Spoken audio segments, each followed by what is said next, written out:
Assalamualaikum warahmatullahi wabarakatuh. Jumpa lagi dengan saya Kawian di channel Kawi Channel. Nah, pemirsa, saudara, ayah ibu yang saya hormati, akhir-akhir ini banyak diberitakan bahwa banyak anak-anak usia 12 sampai 18 tahun yang cuci darah, dan bahkan Ikatan Dokter Anak Indonesia atau IDAI menyebutkan bahwa 1 dari 5 anak usia 12 sampai 18 tahun terkena gagal ginjal dan berpotensi harus melakukan cuci darah. Nah, ini tentu satu fenomena yang harus diwaspadai, harus dicermati. Nah, saat ini saya sudah bersama dengan Dr. Jasad Putra, Wakil Ketua Komisi Perlindungan Anak Indonesia. Pak Jasra, apa kabar, sehat? Alhamdulillah sehat. Nah, gimana dengan kasus atau fenomena banyak anak yang gagal ginjal, kemudian mereka cuci darah dan sebagainya? Ya, Pak Kawian. Jadi pertama kita kan mendapatkan ada berita viral ya di RSCM Jakarta, ada 60 anak ya, bahasanya bocil-bocil sudah cuci darah gitu ya. Nah, kemudian temuan 60 anak cuci darah ini terkonfirmasi juga dengan data IDAI ya, tadi Kak Yan sampaikan bahwa 1 dari 5 anak di Indonesia itu berpotensi mengalami gangguan ginjal gitu ya. Nah, saya kira kita melihat pemberitaan ini satu sisi ada isu soal stunting yang datanya cukup banyak, tapi di ujung sana ada soal obesitas gitu ya. Jadi dalam temuan IDAI itu sebetulnya ada 2 hal gitu. Satu, bahwa kenapa anak-anak ini mengalami gangguan ginjal ya karena pola makan. Pola makan ya? Pola makan. Pola makan tidak sehat? Tidak sehat gitu ya, atau jajanan tidak sehat gitu. Kalau kita lihat tuh kayak terkait makanan gula, garam, dan lemak ini kalau berlebihan kan itu bisa berpotensi mengalami kesehatan anak kita gitu ya. Nah, jadi kalau kita lihat hari ini kan apalagi dengan pola daring ya, kan sangat mudah anak-anak memesan lewat online ya, gitu. Tapi tidak melihat kandungannya, komposisi gizinya gitu ya. Nah, itu yang pertama. Nah, yang kedua terkait pola hidup. Jadi anak-anak kita itu karena banyak memegang gawai tapi malas gerak gitu kayak. Nah, jadi 2 hal ini tentu harus diantisipasi terutama oleh keluarga agar memastikan anak-anak kita mengkonsumsi gizi seimbang. Kemudian yang kedua harus banyak olahraga, aktivitas di luar gawai. Oke, Pak Jasra, soal makanan tadi, apa juga jajanan di sekolah-sekolah itu yang banyak beraneka ragam, gorengan dan sebagainya, apa itu termasuk yang harus dicermati? Iya, jadi kan ada gula, garam, lemak ya. Saya kira kalau di Undang-Undang Kesehatan kita itu sudah diatur ya, bagaimana kadar gula kebutuhan setiap hari berapa, garam berapa, lemak berapa.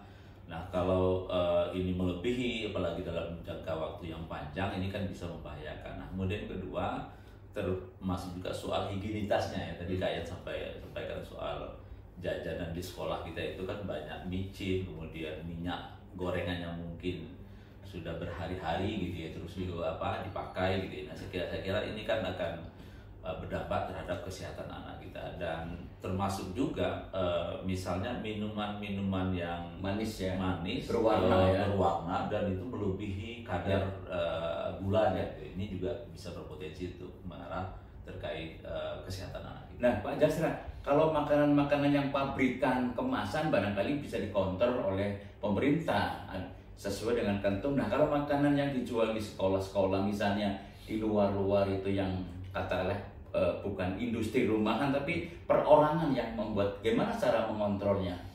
Ya, jadi memang UMKM kita ini kan harus naik kelas gitu kan. Artinya kita berharap badan BPOM yang ada di daerah bisa memberikan standarisasi dan termasuk juga pengawasan agar UMKM yang menyediakan jajanan-jajanan anak kita dimanapun berada, ya itu memang betul-betul dipastikan satu aman, kemudian yang kedua tentu gizinya ya dipastikan harus seimbang, kemudian yang ketiga tentu terkait bagaimana memastikan nutrisinya juga gitu ya. Nah, saya kira ini cukup banyak UMKM kita, dan kalau ini didorong untuk standarisasi terkait bagaimana memastikan komposisi garam, gula dan lemak ini bisa tercantum di komposisi, dan bahkan ya harus dilatih gitu ya para UMKM kita, sehingga industri rumahan ini memang betul-betul mereka bisa berkontribusi untuk kemajuan ekonomi juga. Apa yang bisa dilakukan sekolah misalnya, apakah kan nggak bisa juga misalnya sekolah melarang pedagang berjualan di lingkungan sekolah, tapi di sisi lain sekolah tentu tidak ingin anak-anaknya mengonsumsi jajanan tidak sehat yang bisa berdampak pada misalnya gagal ginjal dan sebagainya, Pak Jasra. Ya, jadi kita kan sudah punya kebijakan sekolah ramah anak ya. Salah satunya itu soal bagaimana memastikan kantin yang ada di sekolah itu betul-betul kantin yang mensupport untuk kebutuhan gizi anak-anak kita. Nah, untuk pedagang di sekitar sekolah, saya kira sekolah punya kewajiban untuk mengedukasi itu, yang tentu bekerja sama dengan apakah dinas terkait ya, dinas koperasi dan perdagangan di kabupaten kota atau mungkin kecamatan ya, untuk mengedukasi ya bagaimana menyediakan pangan atau jajanan yang aman, bernutrisi dan bergizi untuk anak-anak kita. Ini penting gitu ya, karena kalau kita lihat waktu anak di sekolah ya itu kan cukup lama ya, itu dipastikan bagaimana kebutuhan pangan dan termasuk gizi ini bisa terpenuhi gitu ya. Nah, kemudian juga tentu kita berharap pedagang juga mendukung ya, memastikan bagaimana olahan industri UMKM ini betul-betul mampu untuk memenuhi gizi dan nutrisi anak-anak kita. Nah, mungkin Pak Jasra, untuk pedagang sendiri juga mungkin ada masalah kalau misalnya mereka membuat makanan yang katakanlah berkualitas, juga nanti kan harganya akan lebih tinggi dan daya beli anak-anak di sekolah juga kan tentu akan masalah. Gimana Pak Jasra? Ya, jadi saya kira disertifikasi pangan ya atau pengembangan produk itu saya kira hari ini kan cukup banyak ya. Nah, saya kira tentu pilihan-pilihan pengembangan produk jajan dan pangan anak-anak kita ini ya, kita berharap jika dinaikkan kualitasnya ya tentu harus ada bantuan-bantuan dari pemerintah juga ya, karena tidak mungkin juga dengan bahan baku yang begitu mahal gitu ya, kemudian ketika ini dijual dengan belanja anak-anak kita katakanlah 2.000, 5.000 gitu ya, tentu tidak bisa atau tidak mampu membeli itu. Nah, saya kira apalagi ini kan ada di pemerintahan baru nanti terkait makan gratis sehat bergizi. Nah, saya kira ini salah satu solusi terkait anak-anak kita yang selama ini mengalami situasi pemenuhan gizinya gitu ya. Apalagi dalam kajian KPAI hampir 30% anak-anak kita itu ke sekolah tidak sarapan pagi. Itu alasannya ada karena nggak ada yang dimakan, kemudian ada juga mau cepat-cepat ke sekolah, kemudian orang tua juga sibuk gitu ya, sehingga dia makan 3 kali itu sangat sulit ya, apalagi daerah-daerah yang 3T gitu itu mengalami situasi yang saya kira mudah-mudahan dengan program pemerintahan baru hal ini bisa terselesaikan.